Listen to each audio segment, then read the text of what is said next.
Hello and welcome to Rich Rides. This week I'm doing a review on the Honda 67. This is a little classic bike that's actually my own.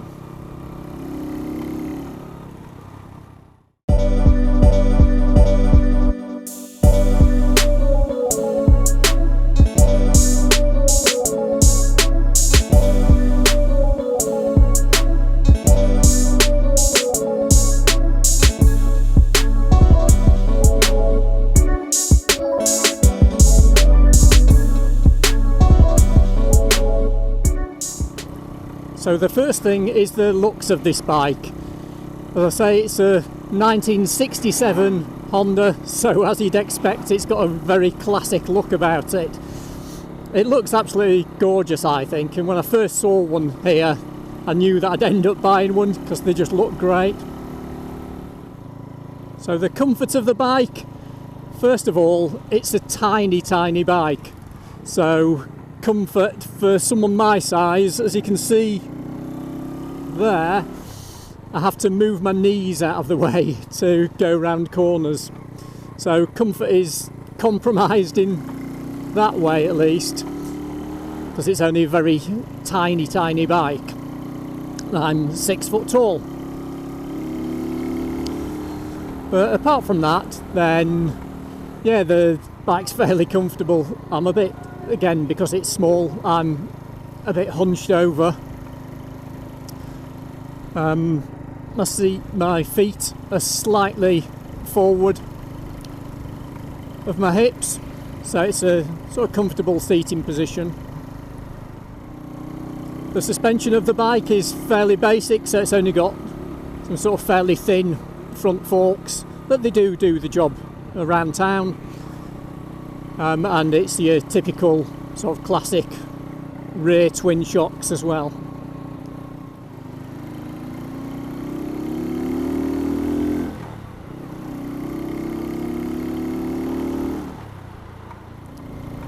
The switchgear is, as you'd expect it to be, extremely basic.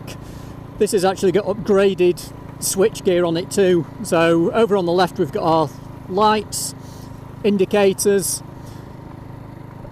Over on the right we just have a starter button, and again, like I say, because this is modified, then they wouldn't normally have that, and the switchgear would normally be metal. The seat height is very low.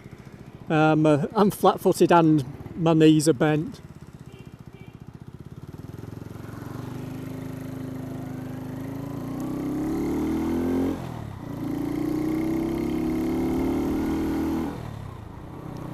So the brakes on this bike, they are, because it's so old, it's got a drum on both the front and the rear.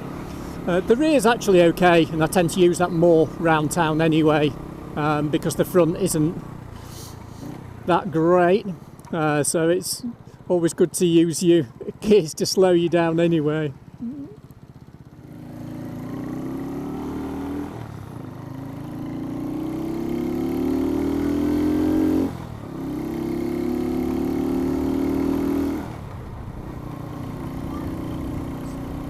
So let's talk about the engine and gearbox now.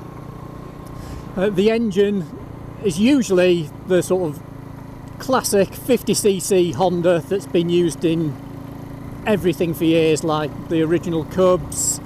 It's just the sort of staple 50cc. But this particular bike has actually been upgraded. It's got an 88cc head on it.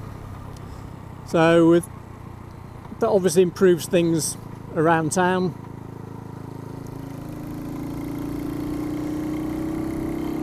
Got a little bit more power, but you're not going to be breaking many speed limits.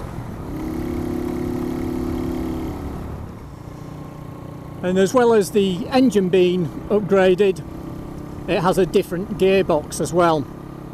So rather than your classic one down, 4 or 5 up and neutral between 1 and 2, on this bike you've got a a heel and toe arrangement. I'm not sure whether you can see that. So you use your toe to go up a gear and your heel to go down a gear. And rather than it being the normal pattern, it's like a sequential box. So use your toe to just keep going up gears, and then you use your heel to go down gears. And then strangely, when you're in first gear, you push the toe again to put you into neutral. So it really takes some getting used to if you're used to a normal box. So once you get up to these higher speeds,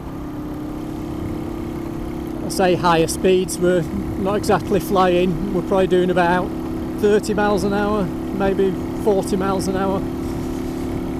And at these speeds then, because it's so light and there's a little bit of wind, I am being blown around. Like I say, I think it's less than 100 kilos is this bike. So you do get blown around a bit. And again, there's sort of suspension, vibrations are starting to come through now. I would normally talk about the mirrors. You'll notice I'm doing a lot more lifesavers, but this bike doesn't actually have any fitted.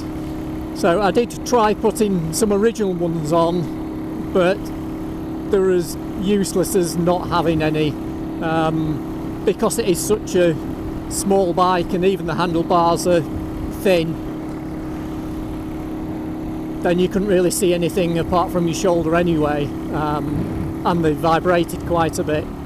So it doesn't win any marks on that. That's a sort of downside of this. You've got to constantly be checking over your shoulder and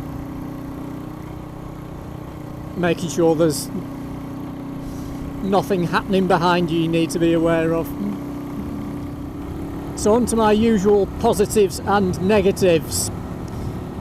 So the big positives for me on this bike is, number one, its looks. I think it looks superb. It's everything a sort of classic bike should be. Which leads on to number two, which is it's easy to maintain. Everything is just super simple on it. Nothing's complicated. So you can work on the bike yourself. Any mechanic can do any job to it. If things are wrong, there's quick fixes, not like modern bikes where everything is controlled by computers and it just shuts down if something's slightly wrong. So yeah, so they're a couple of big positives for me. For what it's designed for, which was like a little commuter bike into sort of mobilise people, it does that brilliantly. It's a great little bike for going around town, and it's so small and manoeuvrable. It's just really nice around town. So any negatives with the bike? As I've mentioned a few times, it's a tiny bike, so it takes some getting used to, especially cornering where you're having to move your knees out of the way. If I can't even pull the throttle fully without putting my knee out, because my knee gets in the way. So that's a negative that it does take some getting used to, is just the physical size of it. If you were smaller, it wouldn't be such an issue. Obviously, because it is an old bike, it's made in 1967, so it's 54 years old. So, of course, it's got no mod cons and things could be better and more modern, but that is really to be expected. Been the same reason that it being that old is a negative. Actually, it's a positive. Like I mentioned before, everything's easy to fix and is basic, and how many bikes that they make these days are still going to be around in 54 years time and on the road being used. So the final negative is what I mentioned before about the brakes. The brakes aren't great on it, so you don't want to be doing any emergency stops. You need to be even more careful about anticipating what traffic's going to do. As I mentioned, the rear brake's actually okay at slow speed, of course, but the front brake is pretty weak. But cable operated drum front brake, it's sort of how you'd expect that to be. So I mentioned comfort and the suspension earlier. What I forgot to mention was the seat. It's actually got a big seat, so you can have a pillion. It's got foot pegs as well for a pillion, and the seat's actually fairly large, so you do see a sort of typical thing here with a family on one of these rather than just one person, which would obviously make it even more cramped for me, but there is quite a lot of space behind me. So something I haven't mentioned is costs. So these bikes are extremely cheap here. So between £300 and £400 you could actually pick one of these up. And obviously the running costs are tiny. Parts are readily available everywhere.